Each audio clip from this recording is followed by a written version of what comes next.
Hey there, everybody. Time for another video where I sit in front of the camera with Flufo down here, who's actually looking at the camera for once. You're kind of looking. Today, I just wanted to tell you guys about the recently released latest part of the DreadX collection, DreadX The Hunt.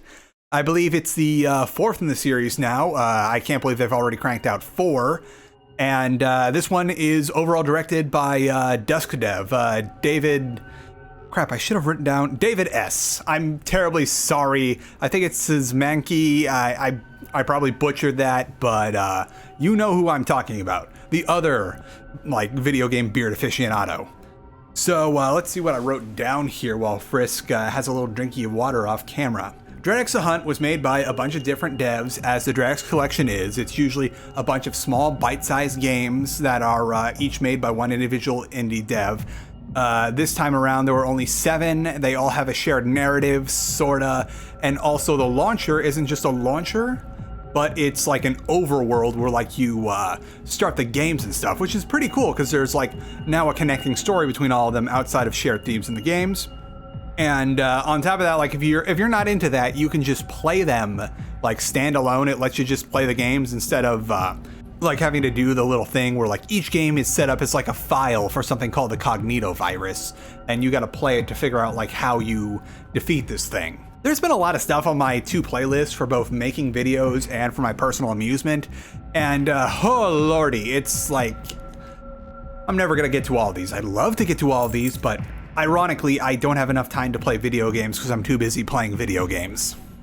Alright, so to start things out, you will enter the overworld of the DreadX collection. You are at Site 2, I believe it is called, way out in the Arctic. It's a secluded science base, and you play as someone who is known as Artemis. You've been sent here because I believe your mother has asked you to come because stuff's getting weird and you need a hunter at the base to track some stuff down. And you sort of explore the base a bit, trying to figure out how everything's working, get the base back online, before you find out that each of these individual files are the games, and you have to play through each and every one of these games in order to progress. And as you play through more games, you will unlock more parts of the lab, and you will eventually be able to partially solve the mystery as to what's going on in the DreadX connection. So as the game presents it, you are basically sent here because the lab was trying to solve how to cure something called the Cognito virus, and things got out of hand, as they do in such Arctic bases dealing with exotic, disease. The first game, if you're going from left to right, is Axis Mundi by Philip Hasselbeck, or Hasselbach. English doesn't usually have that symbol there. You play as a ghost hunter, and you have been tasked with going to a mall very early in the morning that has a ghost problem in it that the mall company has asked you to discreetly take care of. You have a special camera that lets you zap the ghosties before they can get you, and also it allows you to resolve traumas of spirits past. And how it'll work is you initially get in the mall, a couple spookies come at you, but you take care of them quickly, and then you take a picture of a neutral-seeming ghost who will take you back in time to their unresolved trauma and how they died. Now, something to note about this camera is it's not rapid fire. You have to wait a good 5 seconds between shots to fire again, so to speak, and the ghost will come right at you, so you better be ready to run, and if you whiff a shot, it's gonna be pretty bad. So you'll go through 3 areas, each going further back in time to explain why this ghost is restless as it is, and you find that most of these people are just people that suffered accidents or are misunderstood, and as the protagonist explains it, you aren't really destroying the ghost, you're just getting rid of their negative emotions, which I thought is a nice touch. You end the day by having a nice sippy of coffee, and also just moving along. I think this one was, out of all the ones I played, the shortest. It's a nice little thing. I haven't played the game, but this seems a lot like the premise of Fatal Frame, but in a nice little bite-sized, setting.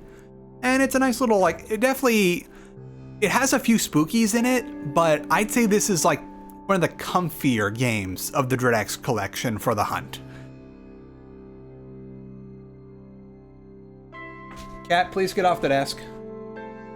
So the next game is probably one you've seen a fair bit of, because I believe some people, Szymanski included, talked about this as a sequel to the titular Squirrel Stapler, or a spiritual successor, and this is Uktena 64 by one Kira, which right off the bat, this has got big Nintendo 64 energy. Like, Kira absolutely nailed that aesthetic. Like, I love it. So you play as a hunter fella who's just doing a job for the CDC, where he's got to kill some sick critters and then take pictures of them. But they're not like that normal kind of sick, you know. They got something weird going on. So this one, it's pretty straightforward. You'll get 2 weapons. You'll get your hunting rifle and later on a revolver, and then another thing later on, but we'll get to that in a sec. And you're basically just going around hunting animals and then taking pictures of it. And the hunter guy will always say something like cutesy and silly whenever you take the picture. Like silly Instagram comments. I think it's the only time I have not been annoyed by someone unironically saying the word poggers. So this is also where you're going to start noticing like the overarching theme of all these games, which seems to be like hostile plant life, like hostile nature, something that is traditionally like plant or grow-y sort of coming up against like humanity and doing some nasty stuff. And you're going to notice that a lot with the enemies is like no enemy is like a normal creature. Everything has been like horribly mutated by this weird plant life that keeps appearing. And hopefully you didn't use those healing items like that you see laying around. And eventually at the end of the game, like I won't spoil it too much, but it gets wild at the end based on all of this. And another thing before we move on is there's also this nice little like under thread of like Native American mythology in the games, which is pretty cool because it kind of like sets a precedent for like, oh, this is what's happening and this is why it's happening. And it seems like maybe like these native ritual, or what am I saying? And perhaps maybe these native folklore stories actually did know something about this plant life, or maybe the plant life is coincidentally like what they're talking about in the story. But in the end, it doesn't matter much for our hunter guy. But it's still pretty cool. Like, I like the touch of like having that extra added story in there. Especially, I think this one took me about 30 to 45 minutes to play. It was one of the longer ones because I believe there are 4 levels for you to go through. And it was a pretty good time, even though, like, again, it's very simple shooties. And now for my personal favorite of all of these, Rose of Meat by MrPink. If that name sounds familiar, MrPink has been featured on this channel before. His main game is Golden Light, and this game very much is in the vein of Golden Light. In fact, based on some of the stuff you see and hear, I think this might be in-universe for Golden Light, which the way it's described in the like little Steam store page is that you're on a fishing trip and your boat crashes on this weird island that has giant dead eyes constantly staring at you, and all you've got is your crappy little revolver. And oh boy, that's one way to describe it. Like, this game is absolutely off the walls. It's your revolver, like they say, is absolutely useless until you find a magical leg of meat. Like, you have to follow these lady shoes everywhere to help a woman named Rose, who you might recognize if you played Golden Light. And you use your magical leg to summon meditative entities who their only will in life is to have their exploding barrel they're holding go off. And that is how you damage the nasty entities that want to do you harm, is you summon leggy boys or with your leg, and then you shoot their barrel and the inciting explosion will take out the enemies. This is one of the ones that like ammo was genuinely scarce. Like, I came very close to running completely dry at a few key points. And also it's just, again, I can't emphasize enough, like the way things appear before you, the way you're following. This is like surreal body horror at the same time. Everything about it, like following the plot and helping the carpenter try to woo Rose. This game, holy crap, this is worth the, what, $12 that Dread X the Hunt is, like when it's not on sale alone. Like, MrPink really outdid himself here. It felt like the longest, even though it wasn't the longest. And I just love everything about Rose of Meat. It makes me want to play more Golden Light, which I would personally really like to do, because Golden Light looks like it's about to leave early access maybe within the year, because they're adding a lot of stuff to it. And I'd love to revisit it just because that would mean I get to play more Golden Light. I can't recommend playing this one enough. After Rows of Meat, we've got Seraphixial by Vitus Games, and this one, I arguably say it's the most spooky just because they use a lot of like heavy-handed horror stuff. It's not like egregious, but out of all of them, this one got the most spooks out of me because what happens is you're playing as a dude whose daughter joined a cult, and surprise, surprise, daughter wants out, so you gotta go get her. And you have to arrive at this mysterious submarine that takes you down to this absurdly low depth under the ocean, and there's some sort of monster here tracking you on top of all the flesh monsters you find. And when you do eventually find a gun in this game, it's not a normal gun. Like, you look closely at the magazines you put in, and they're like little living tentacle things. And as you like play more and more, all the weapons, they don't really have gunshot noises. They've got these weird, surreal, bassy noises. And the game will abruptly take you to new locations that get all freaky and have the remains of your daughter jump out at you. And the game, like, it's kind of challenging. It's not like Rows of Meat challenging, but it's challenging enough to where it keeps you on your toes. And I personally, as far as the aesthetic goes, I'd say I liked it. It kind of feels like a bit more of a clean-cut version of Rows of Meat, which, much like all the other MrPink games, is deep-fried hell.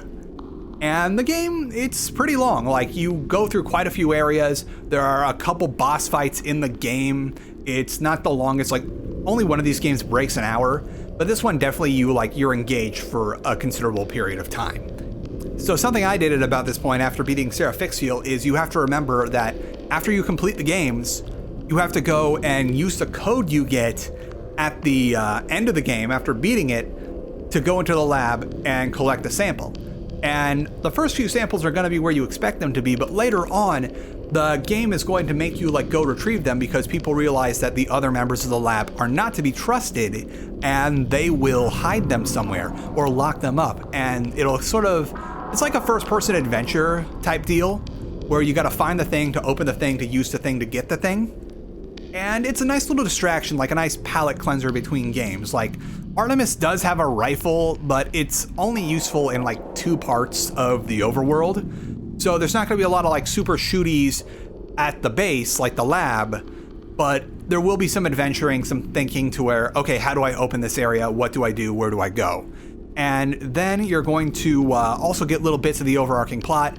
Weird stuff is going to be happening on the base, and after a while you're going to realize you're not alone in this place. Something is still here with you, even though it looks like everyone cleared out. So after I remembered that I need to be inputting those codes, I played Black Relic by Torpal Duke. And this one, if you thought like Golden Light as it is, or Rows of Meat is deep fried, like this one looks really deep fried. Like this is like not, oh, PS1 aesthetic. This looks like it's actually a PS1 horror game. It's a very slow game too. Like your character can't run all that fast. Light is very limited, and you're gonna have to choose between using the weapon you eventually get and holding a lantern so you can see ahead of you. And on top of that, when you do get your weapon, it is very slow firing. It is a traditional crossbow, and the crossbow not only takes a while to aim and fire, it takes a while to load, it takes a while to get more ammo, and you can find yourself in a real bad spot if you're not careful and putting as much distance between you and the baddies as possible. I nearly wiped a couple times in this game because the enemies got to me while I was trying to like restock my ammo. You eventually move from like your monastery you're in to the church to the town back to like a secret area, and there are boss fights like throughout the game, which is nice because you have to like fight people and take them down beyond just normal enemies, because the game would get very tedious if there weren't these breaks. And also the enemy placement, even though enemies are designed to either like just run at you or get close enough to where they have line of sight and shoot at you, the enemies are very well placed in this one to where it's a fun challenge to make your way back and forth from the monastery to the town and so on. There's also, as for the premise, you are a silent monk who is charged with guarding some sort of relic. Relic gets out, but after that, things are not as they appear, and you're just gonna have to play the Drex collection for yourself to check this one out and find out what happens. Now we go to the longest one and possibly the most high fidelity of the bunch, The Fruit by Christopher Yabsley, which I'll say off the bat, like it looks really good, And I also think this one, like most of these are on Unity or another engine like that, but I think the fruit is HPL engine, especially looking at how you interact with drawers and doors and physics objects. Like it's very much, if this isn't on the HPL engine, it is a very convincing duplicate of HPL. Like they nailed the feeling of like opening and shutting drawers. And enemies are tough in this one, and sneaking is an option because you're sort of in a kind of open world setting where you gotta go and complete each objective to get the next thing. And enemies are just wandering around, and they will make short work of you if you are caught off guard. You do get a rifle in this game, which I gotta say, I had a ball with it. It's you might have seen a few Kotaku articles about this, how like the horror element in this game is trying to reload your rifle, which I was just smart.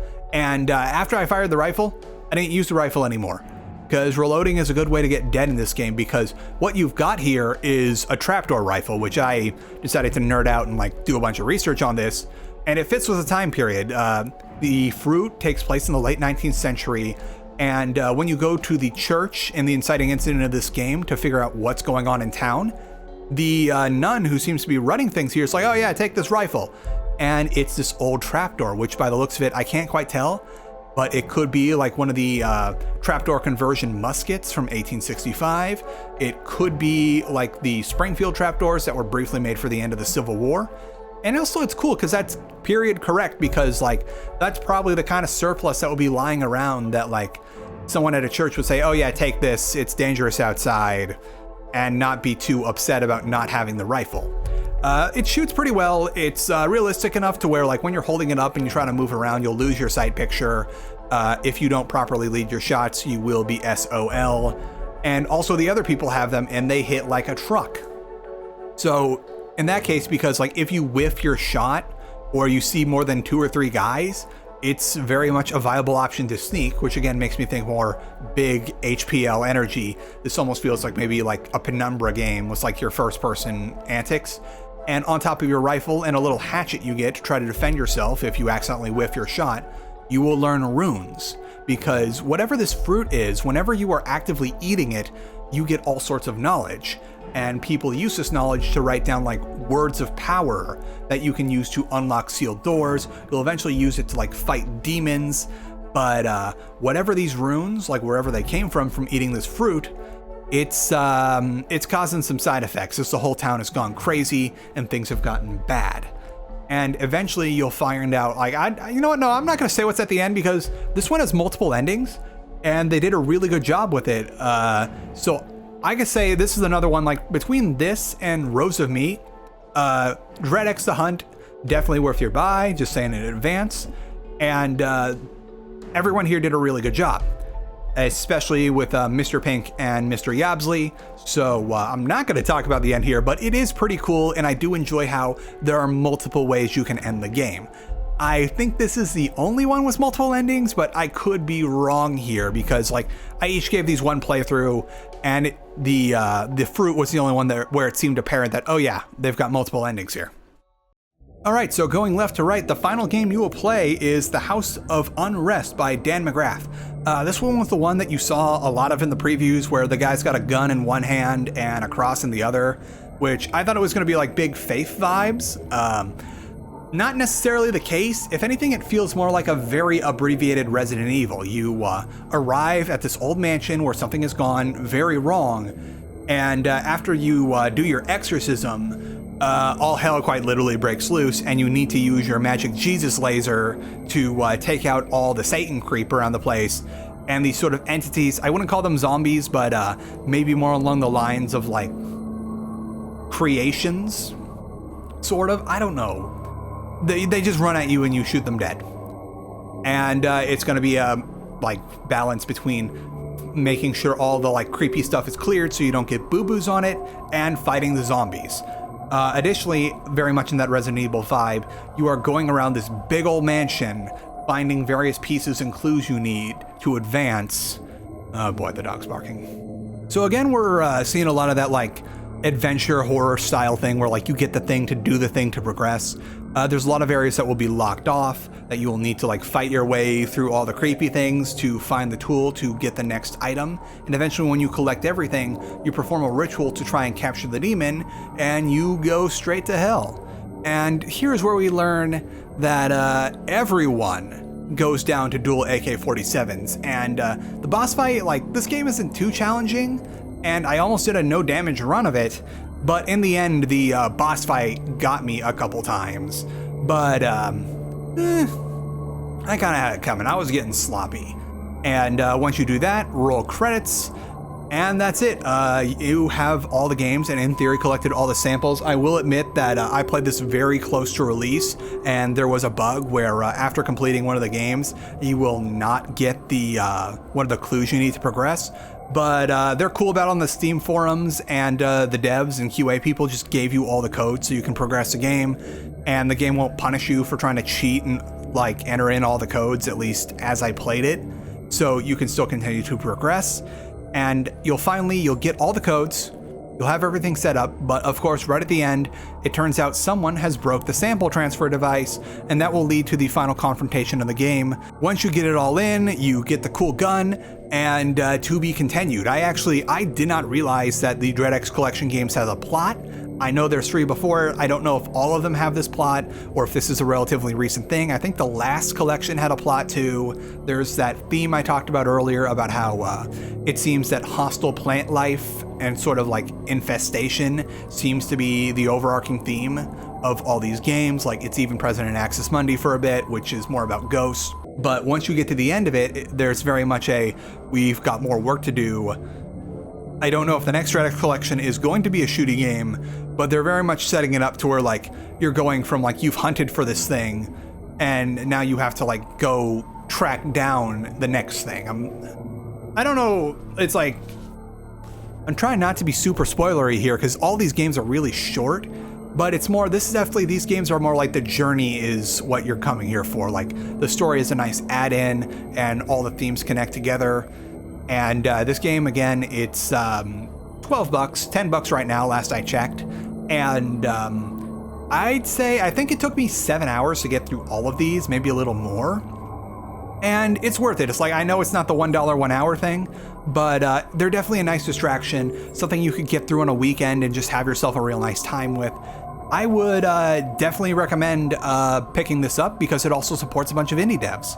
All right, so that's it for the DreadX collection, The Hunt. And now we can finally get to patron questions, which I finally started up the Q&A for patrons. Like, if you'd like to, all patrons get a chance to ask me a question that I will answer like towards the end of the month. $10 patrons get priority access to these questions, and after that I just pick them. I think I'm going to start with 3 because I'd like to give very in-depth answers to all of these. And yeah. So the first one comes from Niles D, who asked me, how goes the hunt for the JD? Which, for those of you that don't know, like a while back I released a video about how like we had to move, which ironically I'm due to release another video probably in a couple weeks explaining that I have to move again. But basically before all this, I was trying to become an attorney. I might be the only person in the world who wanted to be an attorney, but ended up becoming a YouTuber. That's just how the chips went down.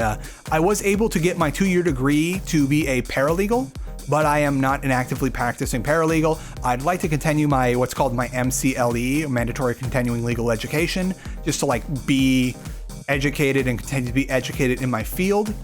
But I've looked at it right now, and comparatively, I am making much more money doing this than I am working in my chosen field. So right now, this is what it's gonna be. I'd love to one day be able to finish my bachelor's degree, and maybe like after my wife is done getting her doctorate, I can get my JD and become an attorney. And who knows, I'm probably not gonna do like that legal eagle thing because that niche is already covered. And also in another video that's probably coming out a couple weeks from now, Hogue Law also has it pretty well nailed down for like someone who is educated in the field of law, who is actually a practicing attorney talking about like game stuff. And another thing about paralegals is we can't give any legal advice or interpretations. However, we can do legal work under a supervising attorney. And last I checked, this YouTube channel does not have a supervising attorney. And I wouldn't be very comfortable like getting too into any sort of legal interpretation on this channel anyway. So that's where I'm at right now. I'm hoping maybe one day, like after continued growth of the channel, I hopefully might be able to finish my bachelor's degree. And I just like that for a personal thing, like just saying, yes, I've got a full college degree, and that'd be really cool.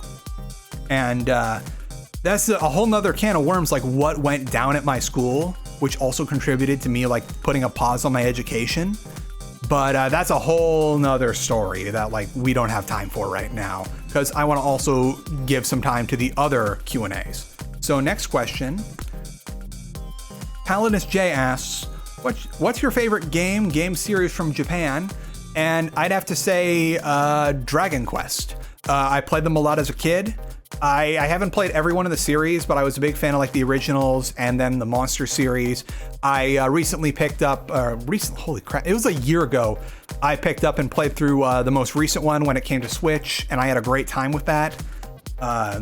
It's nice. Like I also try, like I used to play them when I was like sitting on my little exercise bike, but I found that like I get too wrapped up in playing them and like not keep my heart rate up. So that was kind of like a waste of time. But I really much enjoy the games. I like the art style. Like for those of you that don't know, I believe Akira Toriyama is the one who makes Dragon Quest. And if that name sounds familiar, he's also the guy that makes Dragon Ball. And overall, it's out of all the JRPGs, that one is clearly my favorite, and it's my favorite game, like series from Japan. And finally, we've got Alexander K asked, he actually asked a bunch of things, but I just picked one because it has an interesting story, is do you have any ambitions towards game development? And the answer to that is no, not anymore. Once upon a time when I was really young, I wanted to be a game developer because I loved everything games. And I was in a really good position where I grew up in South Orange County, where a lot of big name game developers live and work. And while that eventually led to my disillusionment with the game industry, it was cool to be around people. Like I had family friends from major studios, and I met a lot of people who told me a lot of things about the game industry. But I also saw the ugly side. I won't get too into it because it's their story to tell. I will never work in the games industry just because I've seen how bad it can get. And I never want to be a part of that. And I feel so bad for the people that do like work on games in AAA studios, because I've seen how awful things can be. And I also see how like crappy game devs can be. Another thing, which I don't want to get too tangential in this tangent here, but another thing I saw is game developers who get a little too full of themselves. This is a very niche thing. I think I talked about it before in another video uncut, but I worked a lot of retail growing up because that's just what was available to a kid straight out of high school trying to do community college. And if you give me the choice between the most Kareniest Karen, like the ultimate may I speak to your manager person, and a couple devs from Blizzard coming in, I'm gonna take the Karen every time, or take my 10 if that's available, because I know this is not an isolated incident, because other people that I talked to working retail had similar things, but I don't know how to nicely say this, but there was a period, especially in the mid 2010s, where Blizzard devs thought they were actual rock stars, and like everyone I knew that worked in retail, myself included, had a Blizzard dev horror story. And that's like this duality where it's like, I don't want anything to do with actually making games, at least on the AAA, AA level, is that either you are horribly abused by jerks and upper management who don't understand what you're doing, or you end up getting so full of yourself that you don't realize that outside of the very niche sphere of video games, nobody really cares who you are. And you may not ever notice, but a lot of people will instantly run into the back whenever you walk into a store. That's gonna do it for today's video. Thank you all so much. I very much recommend checking out the DreadX collection. It's like 12 bucks not on sale. I think it's on sale right now for like 10 bucks and change.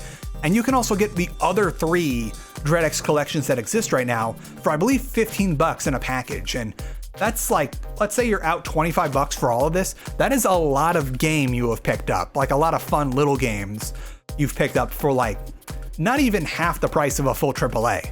So that's going to be great. I can't recommend these enough. It's indie devs just making whatever they want to make. And it's got fun spookies. They've got fun shooties. And overall, a good time to be had. So thank you all so much for watching. Thank you, patrons. If you'd like to support this channel or get a chance to ask on Q&As, just head on over to patreon.com/Charlatan Wonder. And in the meantime, please stay safe, stay indoors, wash your hands, wear your mask, and practice social distancing when you need to go out. And please enjoy this cat video. Saucy boy. Oh, is it bedtime? Let me tuck you in. Get you all ready for bedtime. How do I? Oh, here it is. There you go. Oh no, you don't want to be tucked in? Oh no, I've ruined everything.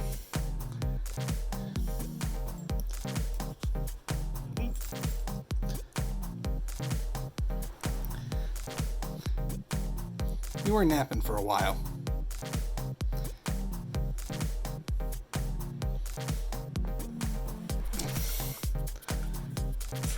Properly.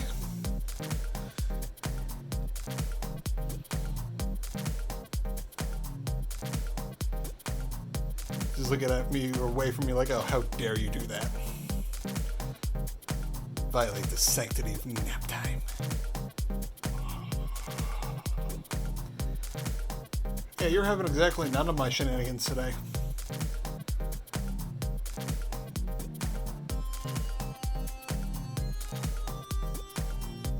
Any words for the viewers? Okay, fine.